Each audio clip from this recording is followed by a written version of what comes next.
And hey, welcome to another episode of Dunn and Dunn. I'm Marcus Dash here with co-host, the blocking tight end legend, Kansas City Chiefs tight end, Jason Dunn. JD, how you doing, buddy? What's up, my brother? How you doing today, man? You doing all right? Yeah, now we're on a Dunn and Dunn segment and the Dunn and Dunn show. I'm doing fantastic. I can't wait to hear you go off on a tangent. So it's a highlight of my Well, I tell you what, we got some good things to talk about. It was a tough battle last week, so got a little thing to get off my chest. Yeah, I can't wait to hear it. I'm sure you're going to be having something that grinds your gears after what you saw last week or what you're seeing online. Can't wait to hear what you got to say on that. And again, for people who don't know who we are, we're the co-host of Chief Concerns podcast. If you want more Jason Dunn, please subscribe to our channel, Chief Concerns, as we preview this week, Chiefs versus Colts. And also hear some more goodies that JD's got for you.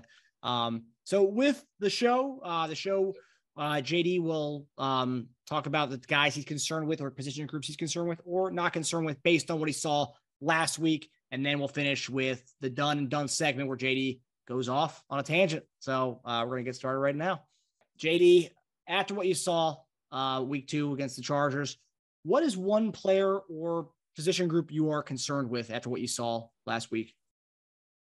The group that I'm concerned with, and I like, when we talk about concern, just a question and what do you want to see? And the group, what I saw out there, I want to kind of talk about the secondary a little bit, all right? And the thing is, it was a good challenge for the guys last week. Gerald Everett caught a lot of passes. Mike Williams looked incredible. So this week we're going to have one against Pittman. They got the young guy Pierce from Cincinnati. They got a couple other guys on the outside. Now, this is a good challenge for everybody to step back up. All right.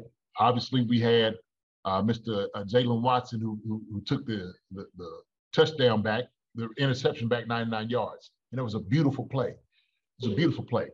Now, the thing is, we got to start putting some hands on some folks out there in the secondary. And so what I wanted to see, Mike Williams looked like he was kind of running around untouched, a little unbanded, a little open, okay? And it didn't look too good. It didn't look too good. But I know these guys are going to get this thing back put together, okay? I know McDuffie wasn't out there, but guess what? The young guy was in there. We got some hungry guys out there. Hey, Rashad Fenton, put your hands on somebody. Get out there, hey, light, dope, jokers up. Play like you can play, okay? Came back off the injury, hey, let them have it, okay? Pulling for you, my fella. Pulling for you, man, all right? Just to read, hey, get them guys put in sync. Get them all orchestrated, my brother. You are the conductor of that secondary. I know you're going to get them guys right. So it's going to be a good week for you guys, okay? It's going to be a great week. Get these guys together. So that's the group I'm looking at. My eyes on y'all this week to see what y'all going to do. I know y'all going to come in and y'all going to absolutely hammer these guys. And so that right now is my concern. My eyes on y'all, secondary. Interesting. All right. I thought we were going to go a different direction there. Jalen Watson, the pick 6. I thought the secondaries, they came on strong at the end of that game. The trajectory went pretty good towards the end of that game. Well, yeah. That last drive when Herbert was looking like he couldn't move and then he took him down there. But hopefully they correct some of the things there that you're talking about there. Now going to the other side now. So player you're not concerned with or position group you're not concerned with based on what you saw last week heading into Indianapolis this week. Oh, so the group that I'm not concerned about is the receiving corps, okay? The tight ends. I'm not going to be worried about them. I'm not going to worry about where did MVS go or Juju? Where did he go at it? Where did Hardman go? And Sky Moore? Where's all these guys? Well, how come these guys are not getting open there and getting a lot of balls thrown to them? Or they're not really getting a lot of catches? Doesn't seem like there's a whole lot of volume by one guy catching footballs, right? We know Travis Kelce is going to be the guy. We know that. He always has been the guy here, okay? And we should keep it the same way. This week, I have no concern with those guys on the outside whatsoever. And so we need to understand this thing is still work in progress. We need to understand this, right? It's what it takes for the off season when you got a whole new group of receiving guys in here, a whole receiving corps. Only one here is McCole. McCole, he's going to get it going. He's looked great the first 2 games doing, things here and there. We know this thing is just going to get better because you got number 15 back there at the helm, okay, throwing you the football. As long as he's back there throwing the football to you, everything going to be easy peasy. That's what's going to happen. So I don't really have any concern right there with the as far as the receiving core, the tight ends or the running backs catching the football. I know Andy and Bieniemy is going to put them in position so they can make plays. And so we know that's going to be one thing, without a doubt. Hey, the Chiefs are never going to have to worry about. Never have to worry about. I said it. We upgraded their whole position, right? Hey, might have lost one, but the sum of us all, much better. Yeah, and Justin Watson stepped up. The other Watson stepped up. Mr. Justin Watson. Yes, sir. I didn't mention him. Justin Watson, my fault. Hey, good. Hey, big fella. You keep coming here making plays, man. You keep coming here making plays. All right. Ooh, we almost seen Jody get another one. If he threw one up for Jody, it might have been. Hey, at fade route, back shoulder, it would have been there. Might have been there. Yeah, he put it on the rope, man. But hey, throw it up there for the big guy to go get it. Yeah. Okay, you got a little peon on it. Throw it up there so he could go get it. All right. Yeah, and then I think Andy Reid said today that Sky Moore will probably get more involved as the weeks go on. He'll probably get more involved, so maybe we'll see him at some point make a big play on offense. Oh yeah, he deserves it. Lot of toys out there, man. A lot of toys to play with. Yes, sir.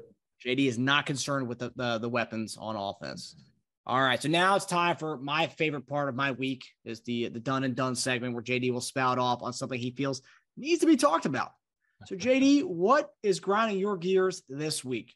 You know what, Marcus? It seemed like every single week it never, ever fails. And I just catch a glimpse of these things because I don't really watch a whole lot of sports shows. I really don't. I catch a little bit on Twitter here and there and stuff like that. And sure enough, every single week, it's always somebody throwing the hate on my man PM15. It never fails. It never fails. And so I seen the one little segment that they shared on Twitter where Joy Taylor was getting on Shady McCoy and Nacho. And I'm sitting here listening to the argument, and I'm just like, look, man, let me close talk y'all real quick. Listen, let me say this to y'all, okay? There's no way, no chance, no factor in any way that Josh Allen is better than Patrick Mahomes. Yes, the man's had 2 great games, okay? Yes, he's a great quarterback. We know that. But PM15 is PM15 because he's the best one in the league. He is. Look, there's no question about this, okay? We keep giving these arguments, and it's just tomfoolery. It's tomfoolery. And there's a whole lot of shade, a whole lot of tomfoolery with the Acho saying what he wanted to say because he jumps on the bandwagon, he's off of it, jumps back on. Look, hey, man, pick what you want to do, okay? All right? You're going to take the ride or you're not, all right? Hey, you can talk, bring your guy up, talk about Josh Allen, talk about how great he's. Hey, I got that. Hey, hats off to him. He's doing extremely well. He is. He's got a hell of a defense that's coming after the football for him too. Okay? Let's not miss that. Let's not miss that part of it. Nobody wants to talk about that. All right? Not saying the Chiefs don't, but hey, Buffalo, what they've been doing for the past couple of years, their defense has been stellar. All right? But we're not going to sit over here and act like Patrick Mahomes ain't the best quarterback in football. We ain't going to do that. Okay? Not on my watch. It's just not going to happen. If I got a chance and opportunity to speak this, I'm going to speak it. I'm going to say it with my chest. I'm going to talk that talk. You best believe PM15, Patrick Mahomes, is the best quarterback in the NFL. Period. Bottom line. Solid. See ya. That's what it is, baby. Pure and simple. It's pure and simple, man. Patrick 15 is the best quarterback. We could talk about these things all day, man, but we had to talk about that's what grinds my gears. Every single week is another joker up here saying something silly. Every week, who's going to be next week? He could put up 70 points. Somebody has something to say. Well, Joe Burrow did better than he did this week because he had a touchdown. He threw for 215 yards. He looked great because he had a... Get that out of here. That's what grinds my gears. I mean, I agree. I think I saw Shady McCoy being a little shady with his and he's had his Chiefs hate. You know, he came out dogging the play calling couple it was Eric Bieniemy, Coach Bieniemy. He came out dogging him a couple months back, and then like you see him on the show now. I think he said the top two teams in the league right now is Buffalo and Philadelphia, and Buffalo and Philadelphia are playing great, but it's no coincidence that these are both the teams he played the majority of his career with, Buffalo and Philadelphia. So, right. No, and I agree with it. Look, Buffalo's playing great. Philly's playing great. Look, I'm a Philly fan, okay? I played with Philly, all right? I have a little bit of loyalty to Philadelphia because of that, all right? I like Philly. But let's be honest here, okay? We're going to be all the way honest, all right? You come out with the cheesesteak, that's fine. You can do all that. You can like all the teams that you played for. No problem with it. But what we're not going to do is sit there and just tell stories. We ain't going to just tell lies. We ain't just going to sit there and make an opinion about some stuff that we know is just silly. It's just silliness. Can't do it. Not going to do it. So, hey, everybody got their opinion, man. This is opinion too. Now, look, I ain't got nothing against Shady. I like Shady. I do. I think Shady, man, with all that he's given and playing, I think he's a good dude most of the time. But you say some things out of his mouth, that shadiness, he's good for that though too. Gotta stop being shady sometimes, man. He's got to stop it a little bit. Yeah. But, all right. Well, that does it. That's Jason Dunn, and he's done with the PM slander. All right. Well, that does it for us. We hope you enjoyed our third episode of Dunn and Dunn. For more about Chief Concerns, please visit our website, chief-concerns.com. And of course, subscribe to the channel, Chief Concerns on YouTube. And you can listen to our podcast on anywhere you get your podcast. We'll see you guys next week. Come see us. Thanks for watching this video from the team at RGR Football. Click these videos to see more and subscribe to RGR Football.